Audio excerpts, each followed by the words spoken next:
Winnie's Bubble Trouble by Laura Owen. Chapter 1.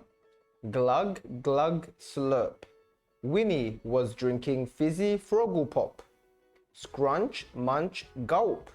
Wilbur was eating crispy mouse tails. Bip, wiggle, bop. Winnie and Wilbur were both in the kitchen, singing and dancing along to the very loud music. Winnie and Wilbur were having a party just for the two of them. They had pumpkin pizza, toad on toast, and crunchy cabbage crisps to munch. They had balloons and streamers. It was a lot of fun. Winnie and Wilbur went to bed very late that night. Wilbur went straight to sleep, but Winnie didn't. Snore, went Wilbur. Snore, snore, snore. Oh, please, shush, Wilbur, said Winnie, putting her hands over her ears. Snore, snore, snore. Snore, splutter.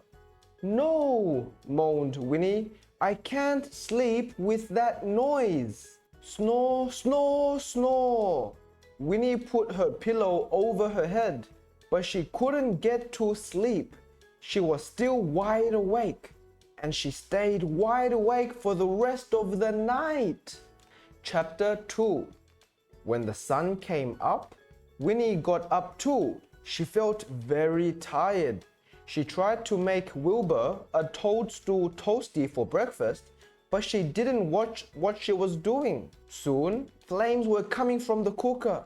Meow, went Wilbur. He spat the burnt toadstool toasty out. Winnie didn't want to eat it either, so they opened a can of beans and had them for breakfast instead.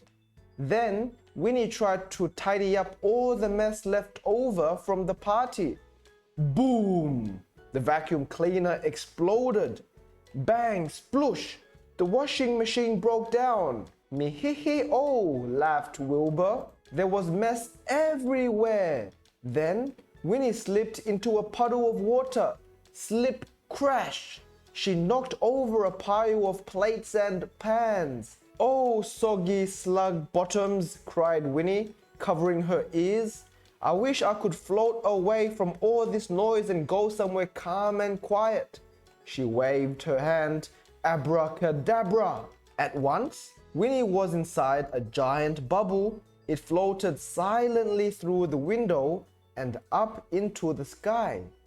Ah, said Winnie. She closed her eyes and snoozed for a while as she floated up and up. When she opened her eyes, she saw birds and planes passing, but she couldn't hear them. Perfect, said Winnie. Then she looked down. Her house looked tiny far down below. Wilbur was only the size of a flea. Ooh, said Winnie. I'm too high up in the sky. Get me down. But Winnie couldn't wave her wand in case she popped the bubble. Help, she said, feeling a bit panicky. Help! No sound came out of the bubble, but a small sound came from Winnie inside the bubble. Bop! Oops, said Winnie. The bubble got a little bit bigger. Pongy wongy, said Winnie. Why did I eat those beans for breakfast? Wilbur, save me! Wilbur was down on the ground. He saw Winnie's bubble floating high up in the sky. He was worried. Meow, he called. He knew he had to get up there to help Winnie, but how? He didn't have wings and he couldn't fly Winnie's broom. But Wilbur did have balloons left from the party. Wilbur grabbed lots of balloon strings. He tied some to his tail and held tight to the others. Then he began to slowly float up into the sky. Chapter 3. Up, up, up went Wilbur until he was next to Winnie's bubble. Winnie was waving and moving her mouth. Get me out of this pongy bubble, she shouted. But how could Wilbur burst the bubble without letting Winnie fall from the sky? Meow. Wilbur had an idea. He let go of one bubble. Wilbur, called Winnie, as Wilbur and his balloons sank lower. But now Wilbur's balloons were like a cushion under Winnie's bubble. That way, Winnie could pop her balloon and be safe. She poked and poked with her wand and pop! The pongy wongy bubble burst. Winnie landed on the balloons. Ah, fresh air, she said.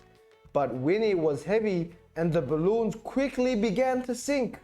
Whoops! Tweet, tweet! Something's happening, began Winnie as a flock of big, beaky birds flew alongside her. A tweety, tweet, treat, went the birds. They thought Wilbur's bright colored balloons looked like juicy fruit. So the birds started to peck the balloons. Peck, peck, pop, pop, pop. One by one, the balloons all went pop. Winnie and Wilbur started to fall. Winnie flapped her arms trying to fly. It didn't work.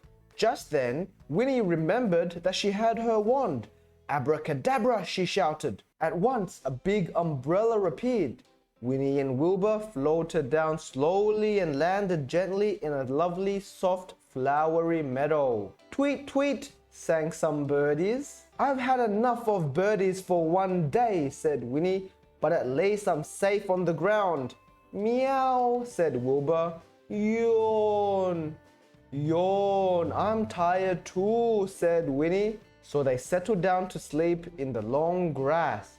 But after a moment, Wilbur began to snore again. Snore, snore, snore. Not again, cried Winnie. But she was so tired that soon she was snoring too. Snore, snore, snore. Grunt, grunt, grunt. Snore. So it was only the birdies who had to cover their ears. Hope you enjoyed this story with Winnie and Wilbur. If you do, watch my next story. It's even better. Thank you. See you later. Bye bye.